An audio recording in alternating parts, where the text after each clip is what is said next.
antes de ler o texto oficial, eu quero dizer o título da minha mensagem. Diga comigo: como vencer um desejo fora de controle? Meu Deus, o senhor tem certeza que eu quero que eu pregue isso? Sim, ele tem. Portanto, antes de lermos o texto base, eu quero te contar um testemunho.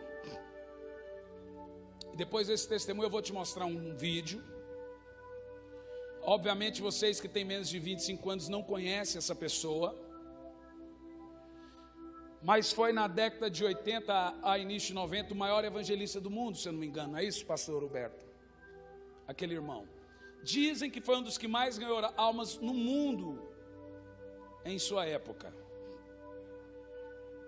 Ele tinha programa de televisão no mundo inteiro. Portanto, escuta isso. A partir de 2004, Deus soprou o meu nome no Brasil inteiro. Ele soprou. Eu fui para a televisão. Quantos aqui assistiram os nossos programas na televisão? Levanta as duas mãos bem alto. Gente, olha o tanto, obrigado. Eu tinha programa no Brasil inteiro. Irmãos, eu vou te dizer uma coisa, é muito sutil o eu amar o eu. Você não percebe quando você está caindo. Olha para mim. Eu fui um cara envolvido completamente no sistema. Nosso prédio, nós tínhamos um prédio de 4 andares com campo de futebol sintético dentro dele. Em 2007, eu consagrei Cris Duran pastor, 21 de janeiro. Fui discipulador dele por muitos anos. Bem no início, peguei o início da conversão dele, fui acompanhando. Ele é um grande homem de Deus. Quantos conhecem Cris Duran? Homem de Deus e com força. Eu recomendo a todos. PG, ali está um homem de Deus. Os caras, às vezes, o cara cabeludo, cheio de tatuagem, falando, aquilo é um homem de Deus. É ou não é, Margo? Recomendo. Os outros eu me calo. Tenho muitos amigos, homens de Deus. As nossas cruzadas sempre foram com milhares de pessoas. Continuam assim. Nós recebíamos em média, olha para mim, 400, 500, 800 convites por dia. E aí quando chegava no escritório eu ficava ali fazendo um leilão. Quem dá mais? Vamos, não vamos, vamos, não vamos. Eu cobrava uma média de 4 a 5 mil reais para pregar por dia. Meu contrato era de 8 páginas, tinha de tudo ali dentro.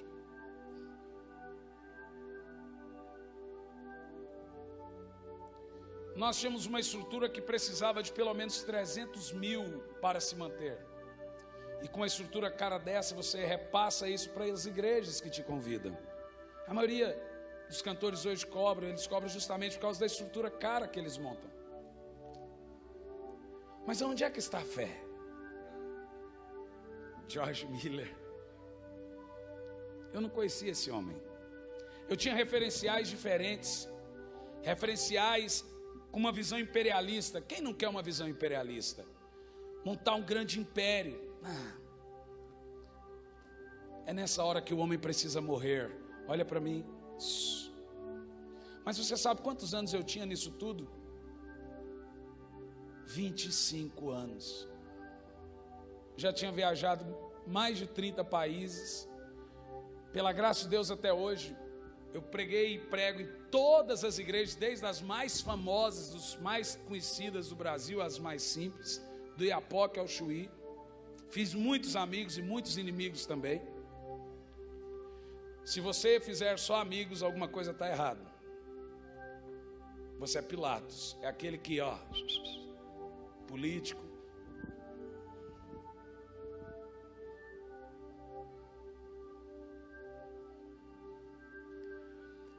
Porém, um dia eu estava, escute isso, descendo do andar superior da minha casa. Minha esposa pediu que eu pegasse água. Eu não me lembro a horas. Porém, estava chovendo. Meu filho novo, de 4, 5 anos de idade. Hoje, ele tem 8. Então, quando ele era muito novinho, teve uma tempestade em Curitiba, ele pegou trauma. E ele tinha medo da chuva. Hoje ele não tem medo de mais nada. Então, a gente colocava o colchão ali no quarto. E quando eu desci, fui à cozinha. Quando eu fui subir, à minha esquerda fica a sala, muito escura, não dá para ver nada. Quando eu fui subir com um copo de água, eu tomei um susto, havia algo no sofá. Uma criança aparentando uns 5 anos de idade no sofá da minha casa. E por que foi uma criança? Se fosse um homem, ou eu bateria nele ou eu sairia correndo.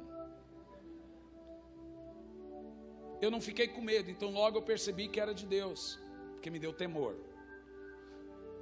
Eu falei, Jesus toma as formas, irmãos, ele toma forma de muitas coisas. Criança, mendigo, prostituta.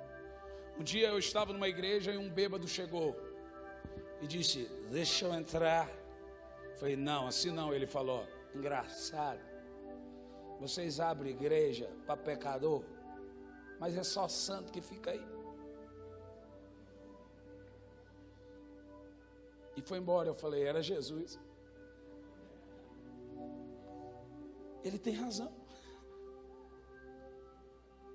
Ele tem razão. Lugar de santo é no céu. Ele falou, lugar de santo é no céu. Aqui é lugar de gente igual eu, meu filho. Você está errado. Um bêbado pregando para mim. A gente tem que tomar uma dessas de vez em quando. Aprender. Você fica atordoado com a dessa. Pois a minha mensagem hoje é completamente atordoante. Você vai sair daqui assim, ó. Pela glória de Deus. Quantos querem levar uma surra do Senhor aí? Faz assim, mostra as costas. Fala, bate, Senhor. Eu aguento. Será?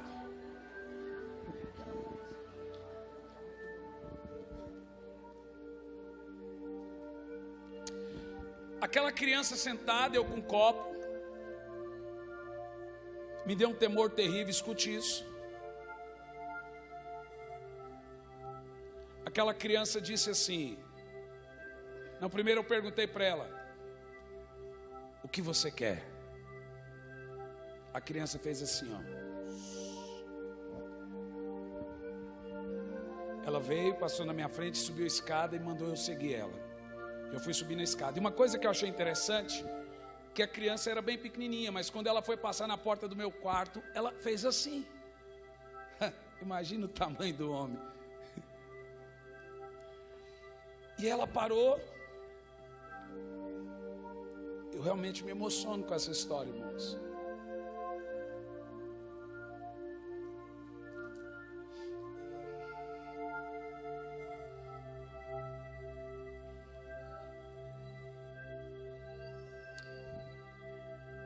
Ela olhou e disse, olhe para sua esposa e olhe para o seu filho. Eu olhei. Ele disse, se hoje fosse a volta de Jesus, eles iriam e você ficaria. Eu falei, mas como? Eu sou um homem bom. Bom, eu não pequei. Você que pensa. Meus cultos eram 15 minutos de mensagem, 2 horas de milagres. Quantos se lembram? Paralítico, morto, ressuscitava. O Senhor me dizia, você está pregando aquilo que não é eterno. Uma cura dura enquanto uma pessoa vive. Você quer cura? Você ama seu ministério? Irmãos, eu não amava almas. Eu pensava que amava. Eu amava o meu ministério. Então quando eu orava, eu já dizia, já provei que Jesus me usa, eu já fui embora. Olhe para mim. Levantava um monte de paralítico, um monte de cego. Nós temos um vídeo de um cego de nascença curado de 10 anos, temos, né? Amanhã eu mostro, você chora. Quando ele olha para a mãe e fala, mãe, eu acho que passaram na igreja esse menino aqui, na divulgação. Nunca enxergou na vida, coisas desse tipo, sem explicação. E para mim aquilo era o ápice do ministério. E o Senhor me levou a um texto muito terrível, que Jesus, falando com os fariseus falavam, mestre, esperávamos que viesse até nós com sinais. Jesus disse: uma geração má pede milagres.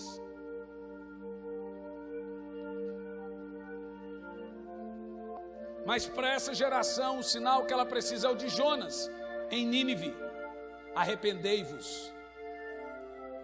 Aí o Espírito Santo me disse: nós estamos numa época de uma geração má. Precisa-se de pregadores para tempo de juízo. Você não percebeu? Agora imagine o tamanho do amor dele por mim.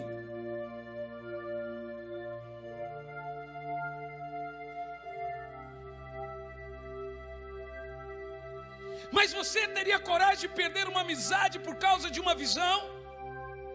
Você tem coragem de subir em qualquer altar e pregar mensagens duras? Eu disse: Senhor, hoje não. Sim, porque você ama o seu ministério, você ama a sua cabeça, você ama seus cargos, você ama seus amigos influentes. Você chega lá e você faz exatamente o que eles querem. Ore por cura, e o povo saía cheio de euforia e nenhum arrependimento. Sabe o que Deus me disse? Alguns milhares saíram das igrejas em dias em que cegos foram curados, em que paralíticos andaram, e morreram dias depois e foram para o inferno.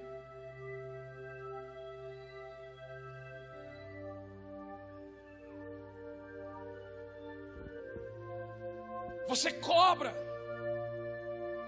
você tem um sistema, você faz leilão com convites.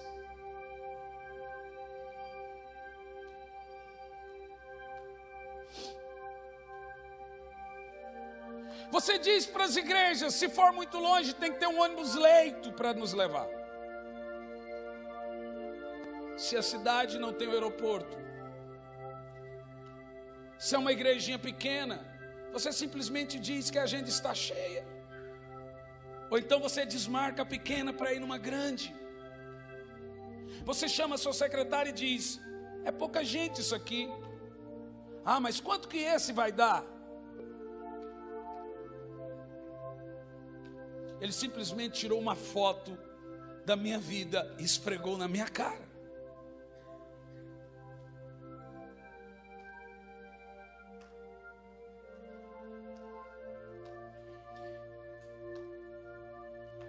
Ele me falou uma coisa que doeu muito.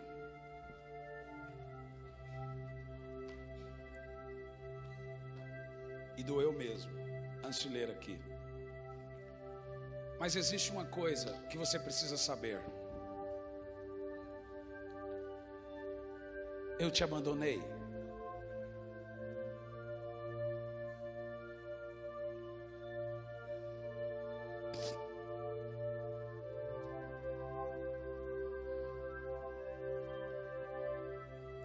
Você está sozinho, está por conta. E os milagres vão continuar acontecendo pela fé das pessoas.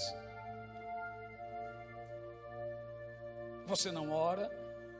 E ele me disse: e 80% dos pregadores não oram.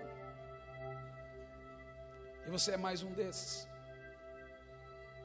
Porque você chega cansado no hotel, você dorme, depois você já viaja no outro dia e já vai para outro lugar. Não tem, não acabou, você não tem.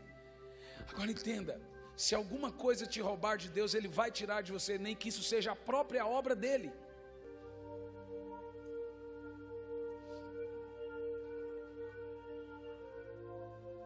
Irmãos, e a minha esposa na cama vendo tudo aquilo.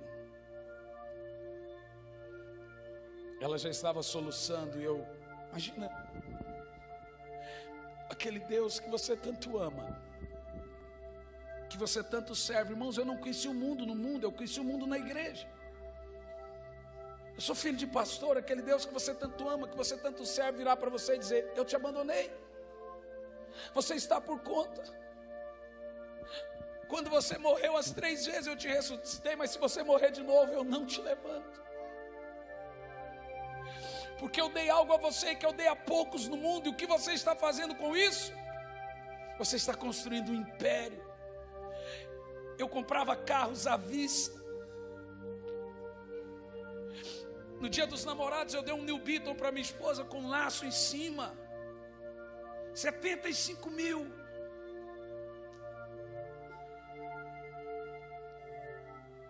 Nos dias dos pais eu dei um gol para o meu pai, escrito feliz dia dos pais, e dei para ele, até para minha sogra eu dei carro. Eu dei 11 carros. Zeros. Eu dava chegar, meu coração sempre foi assim. Mas o problema não era esse.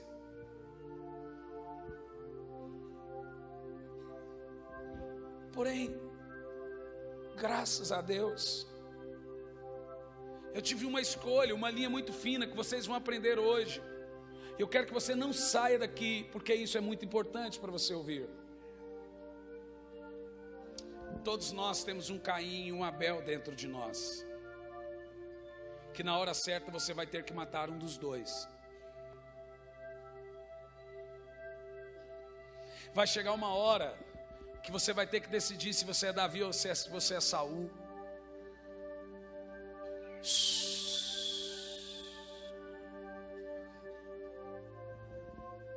Eu era um pregador, que eu chegava em hotéis sozinho, dias longe da família. Há 4 anos atrás. Escute, o que eu vou dizer a você, tem gente que fala, como o pastor confessa essas coisas? Isso é ser cristão, irmãos. Só não confessa quem não é cristão. Eu não conseguia mais vencer a pornografia. Jesus me usava para curar. Porém eu odiava aquilo. Com todas as minhas forças. Aquilo me deixava vazio, aquilo me deixava mal. E toda vez que eu fazia aquilo, o diabo olhava para mim e dizia, que lixo de imagem de Deus você é. Isso é imagem de Deus? Que lixo. E o prazer do diabo não está na hora que você peca, que até ele tem nojo do que você faz. Ele vira as costas, tapa o ouvido e o olho, e depois ele vem e diz, a alegria dele é no exato momento em que você se sente um lixo. Se sente. Nunca traí a minha esposa. Mas na graça não quer dizer nada. Nunca traí moralmente. Sempre honrei todas. Nenhuma igreja pode, onde eu passei, onde eu pode falar nada da minha moral. Isso há uns 4, 5 anos atrás. Toda essa história. Nunca dei moral para menininhas na igreja, porque eu amo de verdade a minha esposa.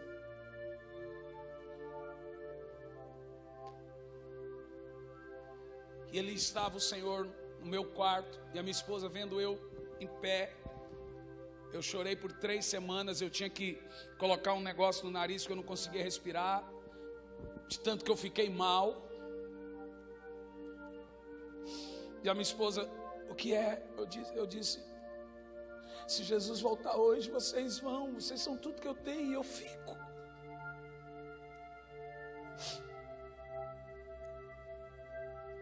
A primeira coisa que eu fazia quando acordava era ligar o computador. Eu tinha pelo menos umas 800 pessoas no MSN, uns 4, 5 perfis de Orkut. Eu gastava pelo menos umas 8 horas na internet. Vocês simplesmente trocaram de ídolos. Alguns com a televisão, outros com a internet. Eu não preciso ter dom de revelação para saber quem é o seu Deus. Basta saber do que você mais fala, ou qual é a primeira coisa que você faz durante o dia. Esse é o seu Deus. O seu Deus é aquele por quem você morre. E há pessoas que morrem por uma carteira.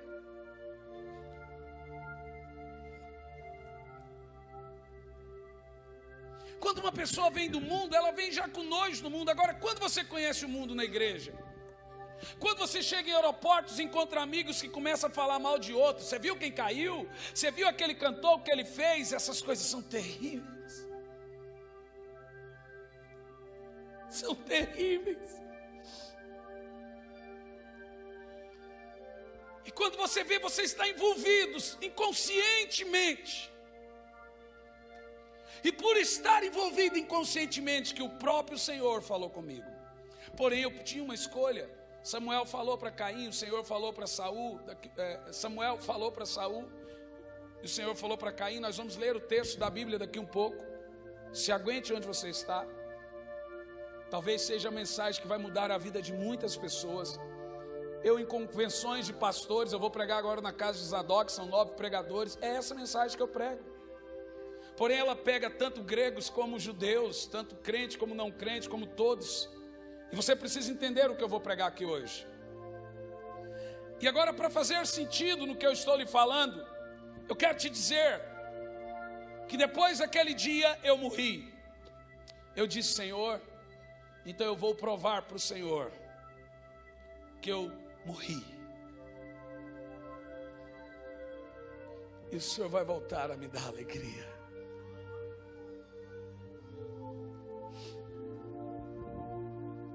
Nós desmanchamos toda a nossa estrutura. Toda. Nós desmanchamos tudo que nós tínhamos. Eu só fiquei com minha casa e um carro. E recomeçamos o trabalho com missões. E o Senhor ficou 3 anos em silêncio comigo. Eu não ouvi a voz dele. Ele estava magoado. Olhe para mim, você que está me assistindo pelo vídeo. Isso vai para a internet, pastor? Você que está me assistindo pela internet. Eu era triste.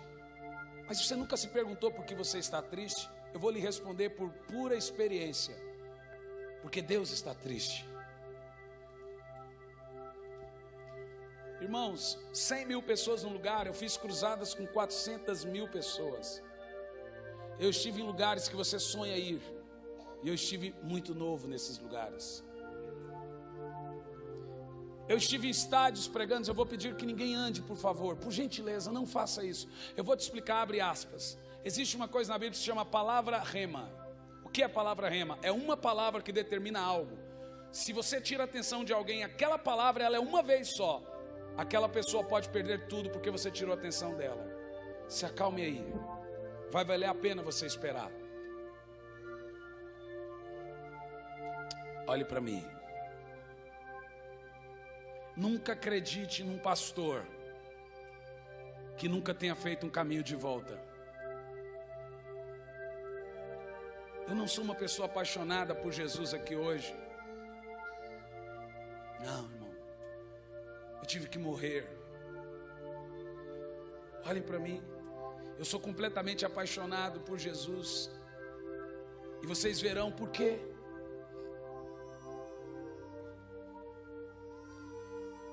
Alguns de vocês aqui, prestem atenção.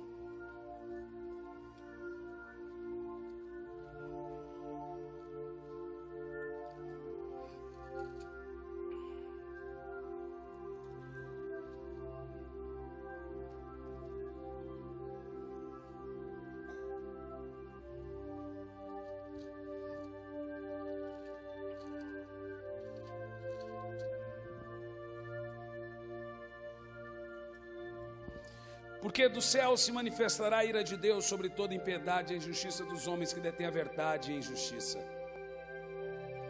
Eu não vou dizer o texto ainda.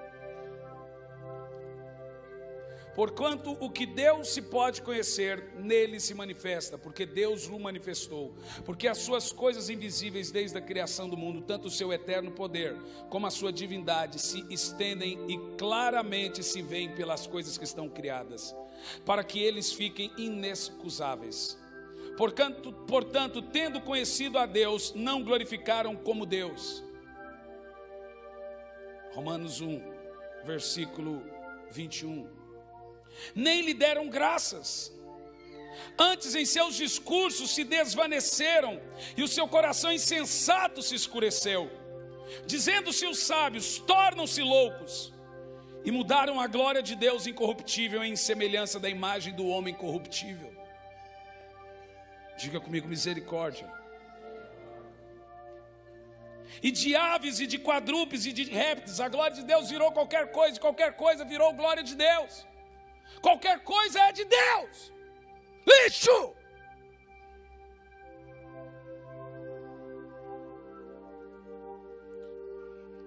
Pelo que Deus os abandonou.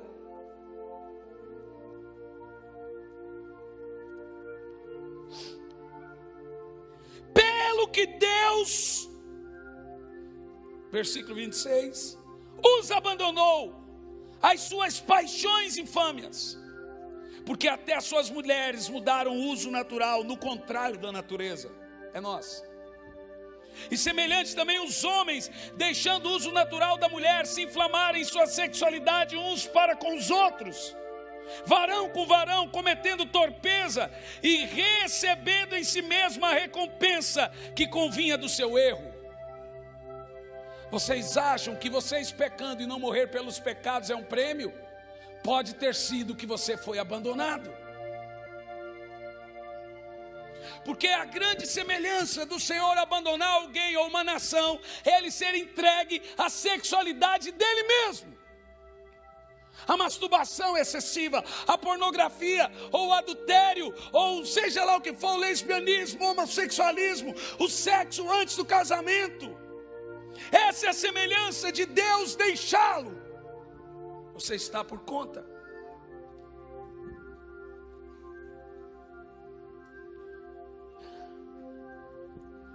E como eles não se importaram de ter conhecimento de Deus, indiferentes, assim Deus os entregou a um sentimento perverso para fazerem coisas que não convêm. Não é o diabo, é Deus que permite vocês pecarem. Olha para mim, vocês pecam, vão pecar até não querer mais. E quando você cometer o mesmo pecado, muitas vezes ele vai deixar de parecer pecado. Ele pode deixar de parecer pecado, não ter cara de pecado, mas vai continuar sendo. Mas vai deixar de parecer para você. Vocês não acordam? Percebem isso? Vocês percebem? Eu encontro o apóstolo Paulo que matou cristãos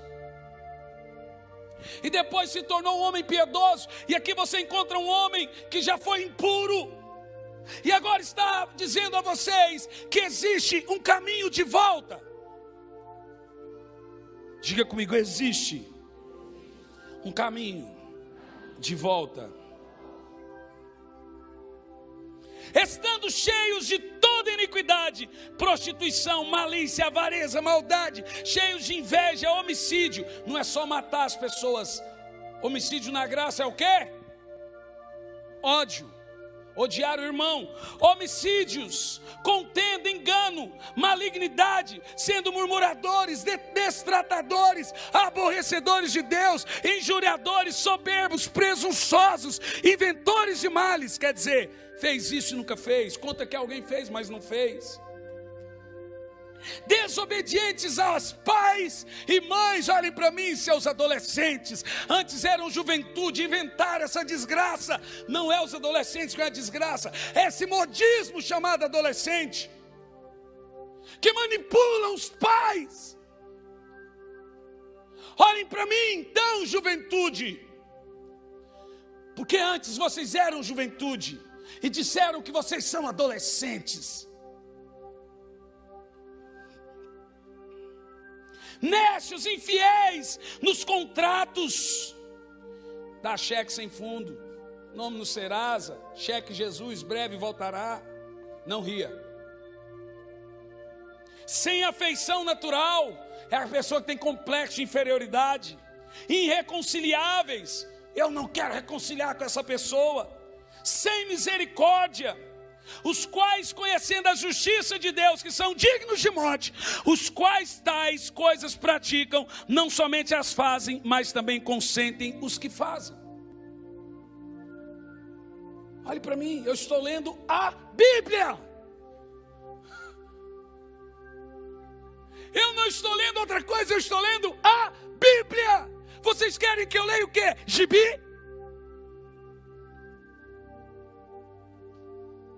Eu não estou lendo Velho Testamento, eu estou lendo Novo Testamento. É o pastor dos gentios que está dizendo.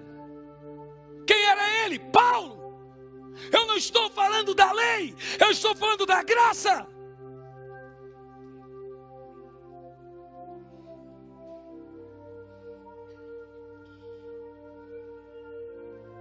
Você não é obrigado a ficar aqui ouvindo isso. Se você não gosta, você tem liberdade para ir para casa. Fique ouvindo quem precisa ouvir. Quem precisa ouvir?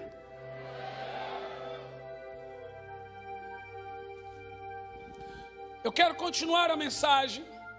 E eu quero mostrar um vídeo para vocês do que é cristianismo. Mas antes eu quero falar, esse moço foi o maior pregador no mundo.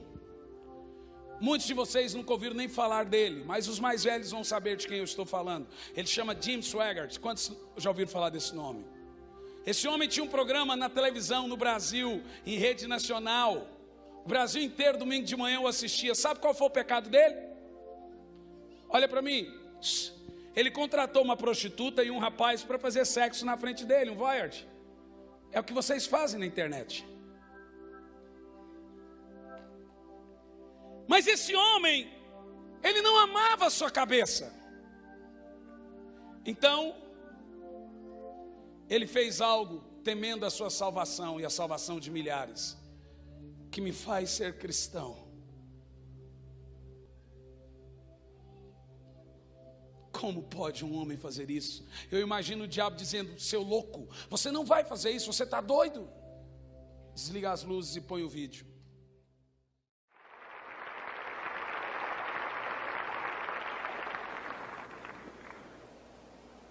Meus companheiros, pastores e evangelistas da televisão, vocês que já estão carregando um fardo pesado, quase esmagador, para continuar a contar a grande história do amor de Jesus, eu fiz seu fardo mais pesado e prejudiquei vocês.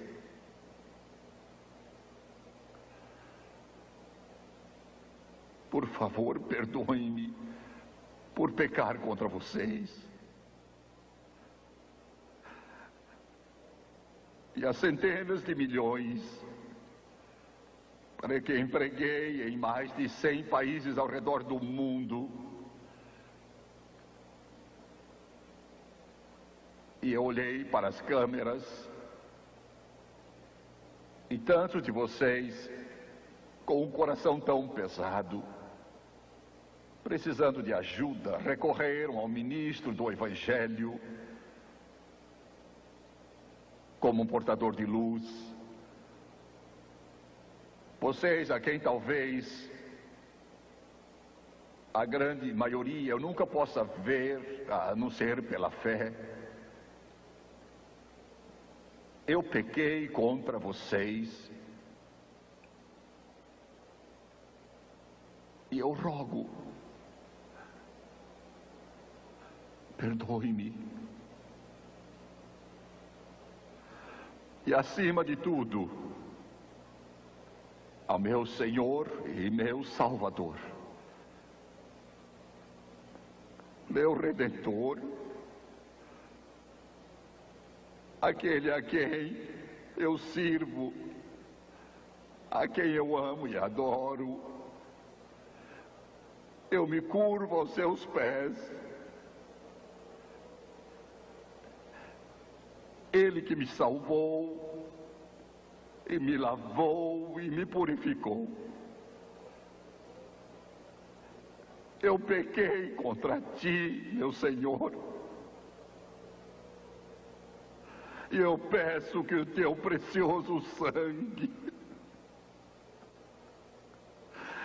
lave e purifique cada mancha, até que esteja no mar do esquecimento de Deus, para nunca mais ser lembrado contra mim novamente.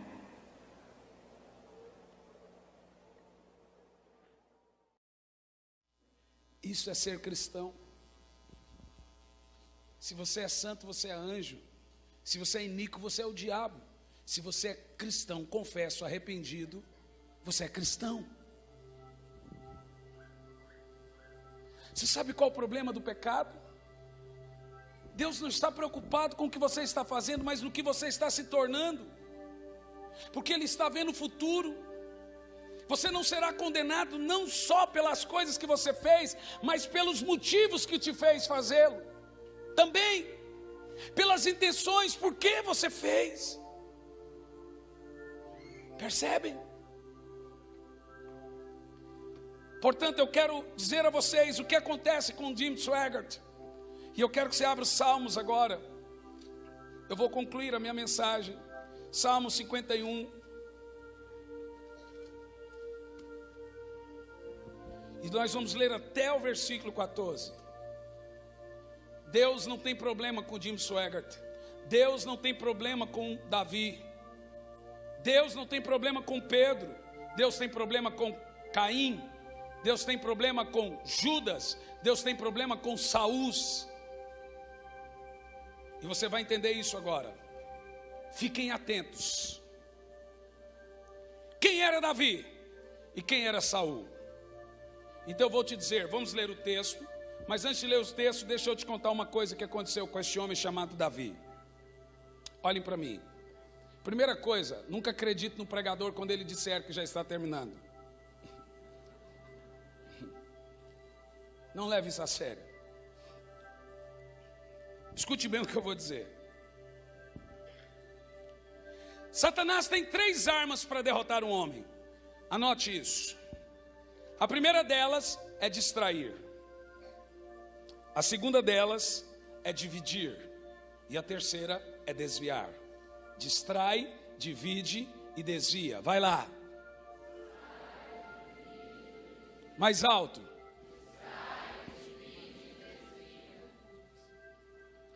Agora a distração no original para os nossos dias é entretenimento. Diga. Diz mais alto. O que é entretenimento? É o que vocês fazem. Entretenimento, meus irmãos, é o substituto diabólico da alegria. Por falta de alegria, nós procuramos distrações. Eu vou pedir que você se assente, por favor. Pelo amor de Deus, não se mova por nada. Não se inquiete. Se assente. Jovens, crianças, se assente. A igreja está sem alegria justamente por causa do entretenimento, por causa das distrações, dos desejos fora de controle. Diga comigo. Então deixa eu explicar uma coisa para vocês sobre desejo. O desejo foi Deus que colocou em você. Os hormônios foi Deus que colocou em você. Só tem um problema. Um desejo fora de controle é um desejo escravizado. Desejo escravizado vira fantasia que culmina no pecado. Então escute o que eu vou te dizer. A iniquidade é filha da concupiscência. Diga. Então eu vou te explicar isso. Concupiscência é desejo. Tudo que Satanás precisa fazer com o homem que tem um desejo compulsivo é só mostrar. Está aqui, ó que bonito. Ó que bacana. Ó que legal. Desejo fora de controle, diga isso. Então deixa eu te falar um pouco sobre Davi. Quem era Davi? Os salmos inteiros, você pega os salmos em 3 partes. A primeira parte é de louvor e adoração. Um menino singelo, simples. Olhe para mim. A segunda parte você vê só arrependimento. A terceira parte você vê só louvores e agradecimentos. Você vê uma parte da história de Davi fugindo de inimigos. Agora deixa eu te falar o que aconteceu com Davi. A Bíblia diz que ele foi o maior guerreiro que pisou na terra. De repente chegava Davi depois da guerra e o povo cantava: Saul matou 1000 e Davi matou 10.000. Um homem de 1,70 m e poucos, diz os historiadores, não sei de onde eles arrumam essas metragens. 1,70 m da minha altura, matar 10.000 homens. Você sabe que ele matou Golias. E por que ele escolheu 5 pedras? Aí está na história. Porque Golias tinha 5 irmãos. Então tinha mais 4. Ele foi lá e matou os outros 4 gigantes. Quem sabia disso? Está na história. Você tem que estudar Flávio Joseph. Agora escute isso. Um menino que Deus abandonava tudo para estar com ele, quando era criança, ele dizia: pode meu pai e minha mãe me desamparar, Deus me acolherá. Davi saía para as guerras e não tinha guerra na mão desse valentinho, baixinho metido, que ele não ganhava. Porém, as guerras naquela época, elas duravam anos. Davi se tornou um rei poderoso, depois da morte de Saul. Olha para mim. Ele, por mais que ele tinha direito, ele não matou Saul. Ele esperou chegar a sua hora. Deus chama meninos, mas não dá encargos a meninos. Davi teve que crescer para ele assumir. Olhem para mim. Vou concluir.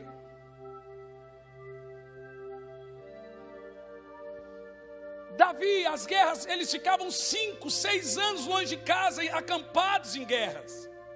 Em um determinado dia, Davi, com toda a sua família, Davi simplesmente disse: gente, deixa eu ir para casa, eu tenho tempo que eu não pego a minha harpa, eu quero ficar um pouco com Deus, eu já tenho grandes guerreiros, guerreiam, tem hora que tudo que você quer é voltar para casa. E pensem comigo, eu vejo pregadores dizendo: Davi tinha que estar na guerra, ele viveu muitas, mas naquele dia realmente Davi queria estar em casa, tudo que ele queria é estar em casa. Ele precisava estar em casa, ele estava cansado. Na realidade, desgastado, diga desgastado. O maior perigo do homem é quando ele se desgasta. Você pode estar gastado, mas não desgastado. Davi se desgastou. Olha para mim, faça assim. É quando começa a desgastar-se. Tem vezes, já chegou a vez da gente chegar de cultos e os nossos meninos, cansados de viagem, chegar de cultos, começarem a chorar. Depois eu estou desanimado. Falei: não, vocês não estão desanimados, vocês estão só cansados. Vão dormir que amanhã é outro dia. Eles acordam animados, porque às vezes você confunde o cansaço com o desânimo. Isso é psicologia. Davi foi para casa. Ele tinha um grande guerreiro que ganhava guerras com ele. Alguém sabe o nome dele?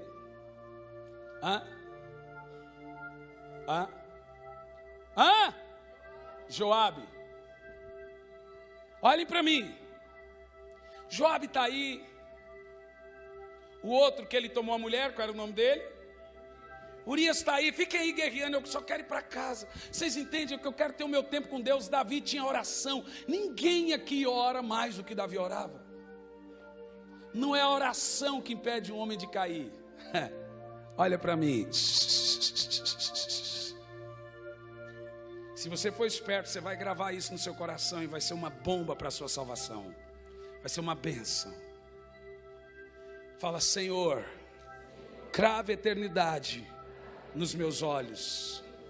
Põe a mão no olho e fala: Senhor, crava eternidade nos meus olhos. Agora olha para mim. Não tenha pressa de sair daqui. Quando Davi chega em casa, a primeira coisa que ele tinha que fazer era dormir, descansar ou procurar o profeta. Ele dormiu, tomou um banho, descansou. Mas de repente, no outro dia de manhã, quando ele abre a sua janela para respirar um ar fundo, um ar fresco, quando ele olha embaixo, a Bíblia diz: na piscina do rei, no tanque do rei, havia supostamente a mulher mais linda do reino, nua. Só tinha um problema: não era dele. Eu tenho uma raiva de Betseba. Por que ela não tomou banho em casa? Ela sabia que o marido estava em guerra e que o rei estava lá. Olhem para mim, prestem atenção. A Bíblia nem menciona essa indivídua. Um pecado não justifica outro, mas eu quero falar mal dos dois. Então eu tenho que falar mal de Betseba, porque o povo só fala mal de Davi. ela simplesmente se despiu. Ela sabia a hora que o rei acordava. Ela morava em outro lugar. Ela tinha uma casa, mas ela foi para a piscina do rei. Horas, é a minha piscina. Um homem com problemas, ele toma 3 reações. A primeira é culpar a Deus. A segunda é culpar os outros. E a última, quase ninguém faz, é olhar no espelho. Porém, ei, a piscina é minha. Só que aquilo, irmão, já era troca de olhares, era flertes de tempo. Aquilo não é a coisa de súbita. Satanás não derruba, não mata ninguém subitamente. Ele vai planejando, ele fica ali escondido na espreita. Ele espera antes, ele fala, vai, a hora que você cair eu vou estar aqui, te esperando. E aí a hora que eu prender o seu desejo, a única coisa que eu preciso fazer é mostrar para você. É isso que o diabo faz. Diga, Satanás não tem armas. A arma que ele tem, somos nós que fornecemos.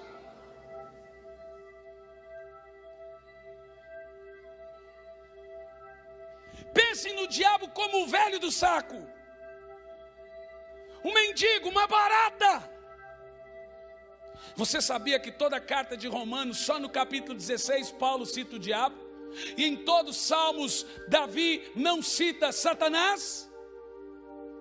Mesmo depois da sua queda, é muito cômodo para você dizer, pastor, eu não queria. Você queria sim, seu bobo. Você sempre quis. Lógico que você quis.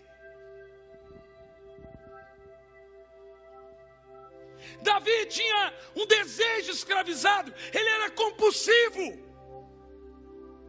E quando você tem algo compulsivo, o que é uma compulsividade, um desejo escravizado? É aquilo lá no fundinho do seu coração. Entenda o que eu vou te dizer.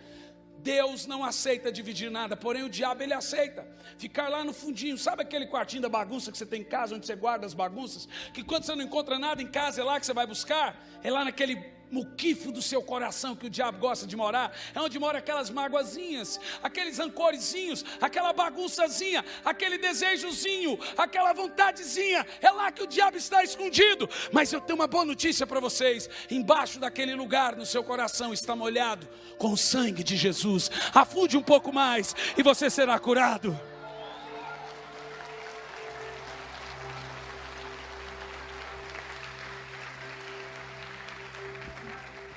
Lá embaixo, você só precisa ir mais fundo. Agora olhem para mim, preste atenção no que eu vou te dizer. Davi chama um homem e diz assim, traga para mim essa mulher. Ele sabia quem era ela, e ele sabia que o seu fiel escudeiro estava na guerra. Davi faz sexo com ela.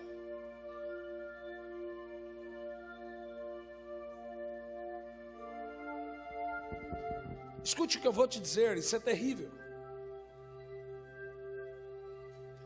E o tempo passa, Davi faz sexo com ela, as guerras se perdurando, porém os seus escudeiros ganham a guerra, ou parte dela, e voltam para casa. E alguns meses depois Davi descobre que a mulher estava grávida. Então quando chega Urias, dando boas notícias ao rei, estamos ganhando a guerra, o rei tentando corrigir o seu erro. Nós somos bons nisso, né? A gente sempre tenta corrigir. Olhem para mim. Ele vira para Urias e disse, Urias, vai dormir com a sua mulher. Lógico, ele queria que ele fosse dormir. Caso o filho nascesse, iriam dizer, é de Urias. Mas não era, era do rei. Agora escute isso, irmãos. A única coisa que você quer é chegar em casa e fazer sexo com a sua esposa. Porém Urias disse, não meu senhor, eu estou em época de guerra, depois eu durmo com a minha esposa. Ele não foi. Todo homem quando chega de viagem quer encontrar-se com a sua esposa. É um procedimento normal. Porém Urias não foi. E Davi disse, e agora? Esse infeliz complicou a minha vida de rei. Porque se descobrirem que eu sou adúltero, eu tenho que ser morto apedrejado. Eu perco tudo. Então Davi tinha que consertar as coisas de alguma maneira. E sabe o que ele fez? Ele pôs Urias no lugar de Joabe. na frente da batalha. Ele disse: você vai ser o primeiro. E Davi sabia como as guerras eram sangrentas. Logo chega a notícia que Urias morreu, e Davi forja um choro, uma lágrima, uma mentira de que perdeu Urias. Nessa hora me dá uma raiva, pelo menos uns cascudos dá vontade de dar em Davi. E uns 900 cascudos em Betseba. Não te dá uma raiva agora? Agora escute o resto da história. Vamos para Saul.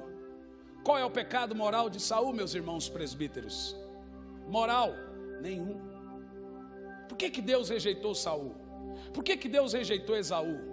Qual era o pecado moral? Se vocês fossem juízes hoje, quem vocês prenderiam, Saul ou Davi? Porém Deus pega um homem chamado Samuel e fala: vai até Saul e diga para Saul que eu o rejeitei. Sabe o que Saul fez? Em vez de matar todo mundo, ele salvou alguns. Moralmente falando, politicamente falando, ele fez tudo certo. Meu Deus. Ele salvou crianças, riquezas e o rei. Pois o rei: não vou matar, você é um rei misericordioso. Porém Deus tinha dito para matar. Qual é o pecado moral de Saul, gente? Diga: Deus não tem problema com Davi. Diz: Deus tem problema com Saul. Então escute isso. Samuel também não entendeu a lógica. Deus falou: Samuel, antes de você ir lá e dar o recado para Saul, vai lá e mata todo mundo. Samuel foi lá e matou crianças, mulheres, matou tudo. A história conta que era um pecado terrível, que ia transferir doença para o povo de Israel. Algo como AIDS hoje, talvez, não sei. Iria passar. E Deus falou: matem todos. Todo gado. Samuel foi lá e pegou o rei, cortou a cabeça do rei, matou todo o resto que sobrou, e chegou em Saul e disse para Saul: Deus te abandonou. Misericórdia, essa palavra me dói.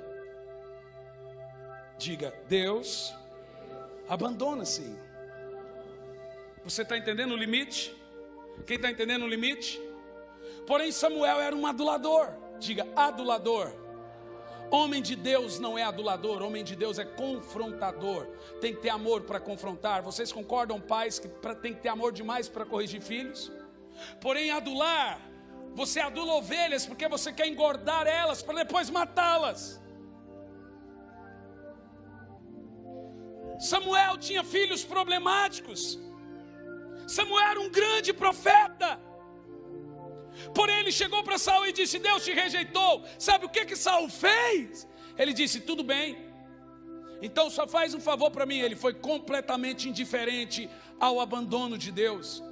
O Senhor te abandonou, Saul. Samuel disse: tudo bem, então somente sai comigo perante o povo, para o povo pensar que Deus está comigo. Quantos estão pregando assim hoje? Quantos estão no altar cantando assim hoje? Quantos estão por aí sendo cristãos ou líderes e todo mundo pensa que você é um ótimo homem de Deus, um ótimo casal? Só os vizinhos sabem.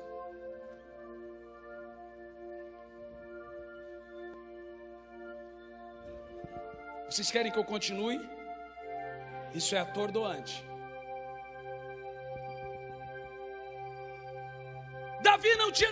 Saul não tinha nenhum desejo fora de controle, porém Saul era frio, indiferente a Deus. Diga: indiferente a Deus. A sua maior condenação é a sua indiferença a Deus e ao seu pecado. Saul diz: tudo bem. Então saiu Samuel para adular Saul perante o povo de mãos dadas. E o povo pensando que Deus estava com Saul e Samuel junto. Porém existe um outro tipo de profeta. Nós sabemos o final da história de Saul. Agora vamos voltar para Davi. Você estava com raiva de Davi, e agora você não está com tanta raiva de Saul. Então olhe para mim. Sabe o que acontece? Um homem sai do seu quartinho de profeta, talvez sombrio lá no fundo, com aquelas coisas que eles carregavam, os seus azeites, e sobe as escadarias do rei, bate na porta do rei.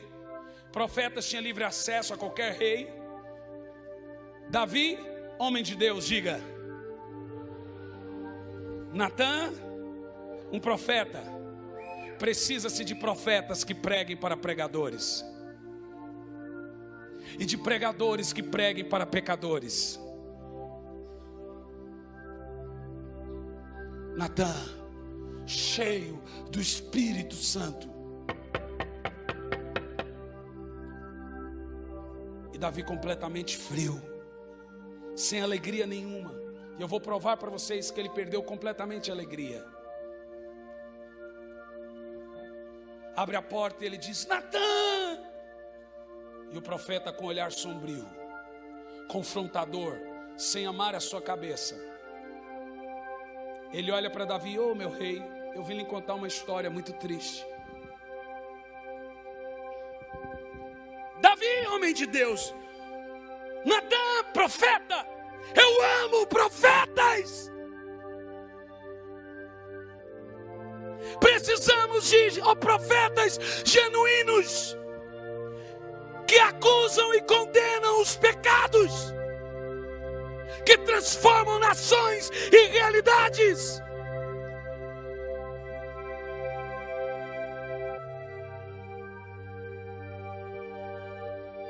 Meu rei, quero lhe contar uma história. Olhe para mim. Um homem tinha milhares de ovelhas. Um outro homem tinha uma ovelhinha só. E veio um viajante distante, e ao invés de pegar a ovelha, ou uma ovelha daquele que tinha milhares, ele pegou a ovelha daquele único que tinha uma só. O que esse homem merece, meu rei? Natã pergunta para o homem de Deus. O homem de Deus diz: esse viajante merece a morte, trago até a mim, que eu matarei com a minha própria espada. O profeta, sem pensar duas vezes, levanta o seu dedo e aponta para o rei e diz: este homem é você. O rei poderia sacar a espada e arrancar a sua cabeça e dizer: você está louco? Quem você pensa que é? Eu sou o rei. Mas o profeta não temia, não é um adulador. Ele apontou e diz: este é você. Olha o limite. Davi poderia ser um Saul, Caim, mas sabe o que ele fez? Oh, que homem é esse? Ele caiu sobre o seu corpo. E eu vou ler o Salmo 51, vamos lá. Olha Davi dizendo: tem misericórdia de mim, ó Deus, segundo a tua benignidade. Apague as minhas transgressões, segundo a multidão das tuas misericórdias. Lava-me completamente da minha iniquidade, purifica-me do meu pecado. Porque eu conheço as minhas transgressões, e o meu pecado está sempre diante de mim. Era Betseba que já estava morando com ele. Meu pecado está sempre diante de mim. Contra ti somente pequei. Vocês ouviram isso há pouco. E fiz o que é mal aos teus olhos, para que sejas justificado quando falares e puro quando julgares. Eis que iniquidade fui formado, em pecado concebeu a minha mãe. Eis que amas a verdade lá no oculto, no íntimo. E no oculto me fazes conhecer a sabedoria. Versículo 7. Purifica-me como hisopo e ficarei puro. Lava-me e ficarei mais alvo que a neve. Faz-me ouvir júbilo de alegria, para que gozem os ossos que tu quebrastes. Davi se sentiu um lixo, ele morreu na hora. Esconda a tua face dos meus pecados, Senhor. Ele não foi indiferente à correção. Ele viu que Deus estava no quarto dele através do profeta.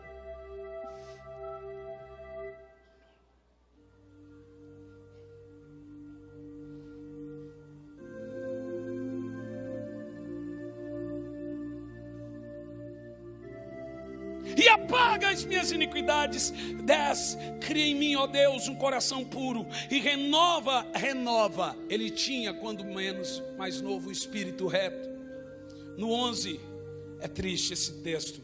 Não me lances fora da tua presença, e não retires de mim o teu Espírito Santo. No 12. torna-me da alegria da tua salvação e sustém-me com o espírito voluntário. Sabe por que vocês estão sem alegria? Porque o evangelho virou jugo. Não é mais um espírito voluntário. Não, eu tenho que ir na igreja, está na hora. Gente, vamos, chegou a hora do culto. Não é mais um espírito voluntário, prazeroso servir a Deus. Para grande parte das pessoas o evangelho é um jugo mais pesado do que o do mundo. Porém Davi não perdeu a alegria porque ele era rei ocupado. As ocupações não te tiram alegria. Veja que Davi não estava falando de salvação, ele estava perder a alegria de ser um crente. Você pensa que são as obrigações? Olha o que Davi diz: torna-me da alegria da sua salvação e sustém-me com o espírito voluntário. Ele perdeu a alegria por quê? Por causa do desejo compulsivo. Vou terminar com isso. Então ensinarei os transgressores, os pecadores, os teus caminhos, e os pecadores a ti se converterão. Livra-me, Senhor, dos crimes de sangue. Ó Deus, Deus da minha salvação, a minha língua te louvará para sempre, Deus da minha justiça. Que diferença de Saul. Deus é um Deus que nos deixa começar de novo.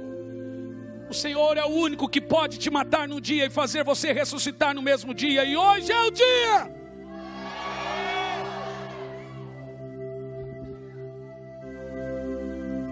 Há um caminho de volta, jovens, para seus pecados lascivos. Para você que é a porta, para você viciado em pornografia, vá para o livro do Gênesis. Eu falei para vocês não acreditar quando o pregador disse: está terminando. Capítulo 4 e versículo 6. E o Senhor disse a Caim: por que te irastes? E por que descaiu o teu semblante? Olha o limite, Deus vindo de novo. Só que no caso de Caim, o próprio Deus, de Davi, Natã, de Saul, Samuel, de Jesus, Judas também. Agora sabe o que acontece? Qual é a diferença de Judas para Pedro, Caim para Saul, Davi para Saul, Caim para Abel? Vocês já vão saber agora. Olha o que diz a Bíblia. Por que, Caim? Se fizeres bem, eu não o irei aceitar, mas se fizeres mal, o pecado jaz há, e para ti será o seu desejo, e sobre ele dominarás. O Senhor está dizendo: Caim, se você abrir essa porta, ela não se fecha mais tão fácil. Você vai ser escravo da sua concupiscência, do seu desejo. Sabe por que as pessoas se matam e matam outras? Porque existem armas por causa disso. Caim teve uma escolha, o próprio Deus falou com ele. Aqui é um profeta nessa noite lhe dando uma escolha. Você pode continuar na idolatria, você pode continuar com a sua lascividade, você pode continuar com os seus pecados, porém aqui nessa noite é o dia de uma escolha. Você pode continuar, você que vai me assistir e que me assiste, a cobrando para pregar, a cobrando para cantar, pode continuar a ter contratos. Porém Deus nos deixa começar de novo, se quisermos. Ele pode te matar agora. Sou eu, disse Jesus, que destruo um templo e reconstruo no mesmo dia. Tudo pode mudar com uma só palavra: eu quero. Quantos querem? Mais alto, quantos querem? Então você vai morrer hoje. E você vai assistir o seu enterro hoje. Você que abortou, diz o Senhor, na hora dos seus suas roupas se achou o sangue dos inocentes. Aborto não é só assassinato de crianças, é também assassinato de profetas, porque o Senhor chama o profeta ainda informe, antes formado. Você está matando uma geração, porque um profeta ganha uma geração. Você parou para pensar? Pare com esse mouse. Parem. Vocês se lembram como antigamente era difícil conseguir pornografia? Eu me lembro. Quando eu era adolescente, eu tinha um coleguinha, a gente ia na banca, tentava roubar revistas. E enquanto um distraiu o outro, eu pegava a revista, aquilo era preto e branco. Eu nunca vi aquilo na minha vida. Hoje basta 2 cliques no mouse, o seu desejo está escravizado. Você precisa ter uma atitude. Eu vou te ensinar como vencer o desejo fora de controle. compulsividade, chocolate, nervosismo, chora por qualquer coisa. Pessoas que qualquer coisa se irritam, pessoas não pisem no meu calo, elas são compulsivas em qualquer nível, compulsividade em qualquer nível, tira a sua alegria de Deus.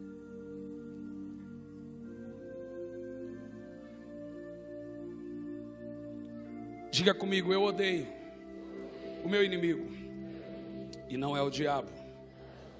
Você deve anotar isso depois, diga, o eu que ama o eu. Você entende? Percebe isso? Você deve odiar essa parte Caim sua. Qual é a diferença de Judas e Pedro?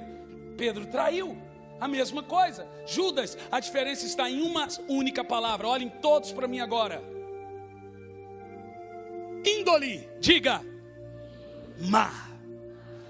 Pedro não tinha uma índole má. Davi não tinha uma índole má. Abel não tinha, porém Caim tem. Judas tem. Saul tinha. Porém diga, Saul tem que morrer. Põe a mão no coração e diz, eu vou matar o Saul hoje. Diz mais alto.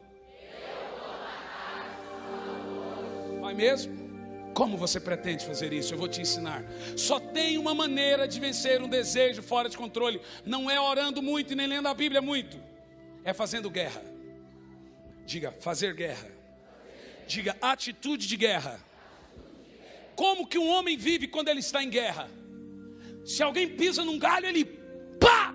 Se alguém suspira, ele está atento. Diga, a guerra nos mantém vigilantes. Você vai ter que guerrear até o resto da sua vida por causa desse desejo que você escravizou. Se você parar um segundo, você volta a ser escravo de novo. É como droga, é como álcool. Guerra, você tem que sair de casa em guerra. Não evite olhar outdoors, evite olhar. Parem, se precisar, pegue esse computador e quebre com suas próprias mãos. Se precisar, quebre seus videogames. Se precisar, jogue uma pedra na televisão. A Bíblia diz, na sua luta contra o pecado, ainda não resististe até o sangue. Você ainda não chorou sangue por causa disso. Jogue na parede, grite, mas não faça. Não abra essa porta mais. Façam guerra. E segundo, confesse. Eu falei, procurei a minha esposa e disse, eu estou com um problema. Que problema você tem? Eu tenho isso e esse problema, me ajude. Você tem que ser muito homem de Deus para fazer isso. E tem que ser homem de Deus demais para fazer isso aqui.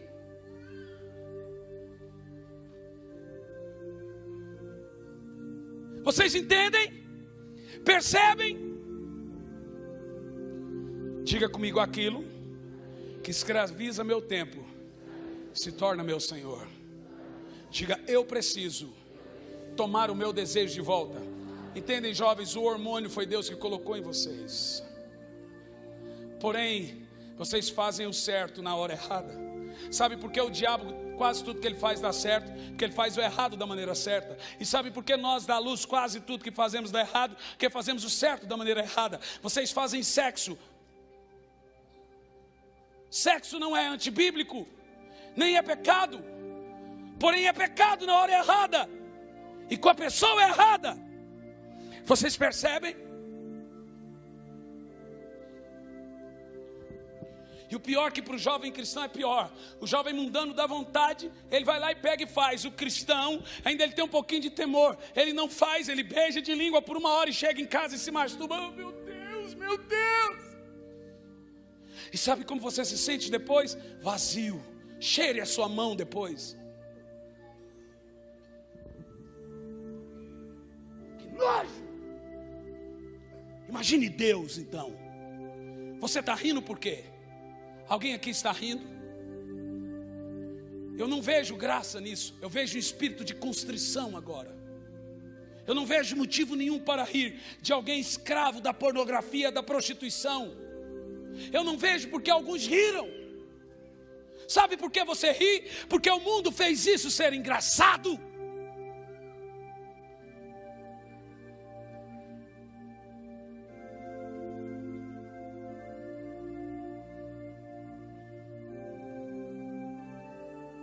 tenho duas coisas para fazer aqui agora. Continue com suas músicas do mundo. Você é escravo disso. Diz, meu Deus. Vocês percebem? Diga santidade ao Senhor. Agora olhe para mim, você que não é evangélico. Um rapaz me disse, todo pastor é ladrão. Eu disse, todo ladrão é pastor? Todo pastor é cachorro. Eu disse, todo cachorro é pastor? Eu disse, só alemão. Você sabe o que é ser cristão? É isso. É se arrepender. O problema da iniquidade, ela cria um círculo vicioso. O problema do religioso, que ele quer arrepender agora, não vou pecar mais. Aí quando você peca, você fala, tá vendo, não consigo, desisto. Então vou te explicar como crescer em Deus. O crescimento em Deus não é uma linha reta para o céu. E também não é essa iniquidade aqui, ó. É assim, ó. Esse que fiz aqui, subi, não faço mais. Esse que fiz aqui, subi, não faço mais. Crescendo, crescendo, crescendo, morrendo cada dia, todo dia. Vocês precisam orar todos os dias. Vocês precisam ler a carta de Romanos inteira. Vocês precisam morrer, mortificar-se, mortificar-se, mortificar-se, mortificar-se. Desligue a sua televisão, seu computador. Pare com essas porcarias de crepúsculo, esse lixo. Quem dita as regras para vocês é a TV. Olha os cabelos de vocês. Vocês têm a aparência do que lhes proporam. Olha os presbíteros da igreja. Siga a imagem deles. Copie essas pastoras. Eu fui em tantas igrejas. Eu conheço tantas igrejas com mulheres santas e piedosas. Mas aqui tem tantas mulheres piedosas no meio desses pastores. Suas esposas. Mas vocês preferem o mundo. Então vá para o mundo. Não engane a Deus fingindo uma euforia, um glória a Deus fingido, uma lágrima fingida, um aleluia fingido. Deus sabe que se você sair daqui sem se converter, você vai transar de novo, seu infeliz. Então não finja, Saul. Não finja. Ou se revolte, ou se converta. O que vocês querem? O que vocês querem?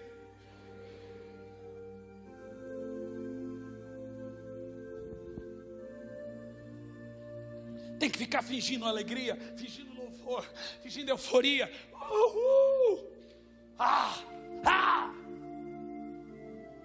O meu sangue de Jesus em mim ferve. O Espírito Santo dentro de mim se contrai. Não finjam. Diga para Deus e diz, Senhor, eu não consigo ser espiritual. É isso que Ele quer saber.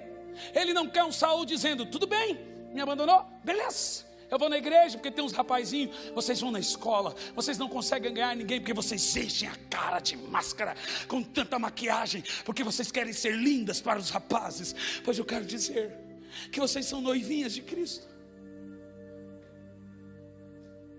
E você, rapaz, está mexendo com as meninas do Senhor. Não toquem na noiva de Cristo. Essa menina é sua irmã até que você case com ela. Se você transar com ela, você comete um incesto espiritual.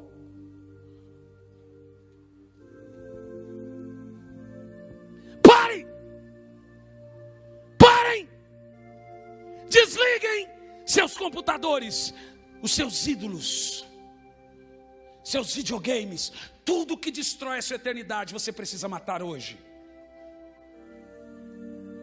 Fechem os seus olhos.